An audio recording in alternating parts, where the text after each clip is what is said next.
Hi folks, welcome back to Somerset Place. On today's episode, we're focusing on the 1997 reconstruction of the small slave quarter, now known as the Judy and Lewis home, for the enslaved family who occupied the structure in 1843. After the building site was excavated in 1994, site manager Dorothy Spruill Redford pushed to reconstruct the dwelling to enhance the site's interpretation of the enslaved community. At the time, there were many unanswered questions about the original structure, so the Historic Sites section undertook an exhaustive interdisciplinary research project involving experts in archaeology, history, historic preservation, and architectural history. The slave dwelling was to be the first significant reconstruction attempted by Historic Sites since the 1960s, so the section held several conferences, field investigations, and consultations with leading preservationists in the state to gain more data about what would be appropriate at the reconstruction. Section personnel and supportive preservationists also examined countless documents, surveyed the region for surviving similar structures, and visited a number of plantations to examine buildings and structural details, including the Pettigrew family's Belgrade plantation outside Cresswell. Researchers even traveled to Fonsdale Plantation in Alabama to inspect their original slave dwellings.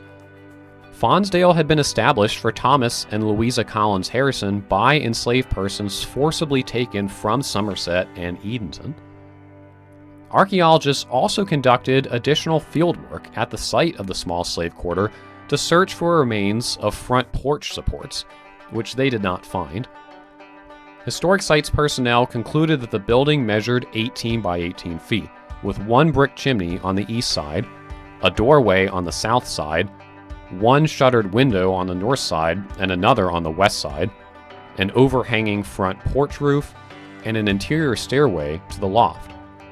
The structure sills rested on brick corner piers and supported a pine plank floor. Wooden shakes covered the steeply pitched roof.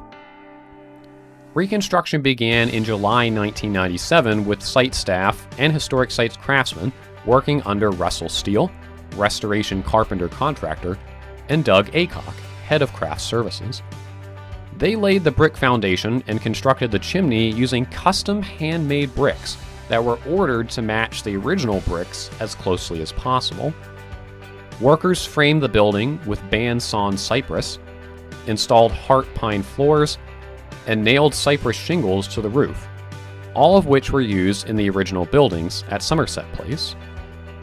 To do this, they used 19th century replica tools, traditional mortise and tenon joints for major framing members, and period-appropriate cut nails elsewhere.